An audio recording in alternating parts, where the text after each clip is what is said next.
Welcome to the Slop Farm. Enjoy the video. You start by enabling Linux Beta immediately so you can run the Android app wrapper. This allows Voicemod to behave like a native tool. Once done, install system updates and restart to avoid permission issues. Make sure to open Chrome OS sound settings and confirm your microphone is detected, then set the input to your default mic. This ensures Voicemod captures audio.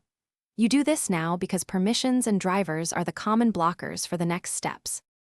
Next, install Voicemod from the Play Store or sideload a compatible APK into Linux if Play Store is unavailable. During installation, grant microphone access and overlay permissions so effects can route into calls and recordings. Once installed, open Voicemod, choose a voice pack, and enable the virtual microphone output. Then return to Chrome OS sound settings and select the Voicemod virtual mic as your input device so browser apps pick it up. This step wires audio through Voicemod for all apps. Finally, run a mic test inside Voicemod and then test in your target app like Meet or Discord. Pick Voicemod as the input in each app. Once confirmed, pick a voice and adjust sliders for pitch and reverb so it sounds natural. If audio doesn't route, reboot Chrome OS, reopen Voicemod, and regrant microphone permission.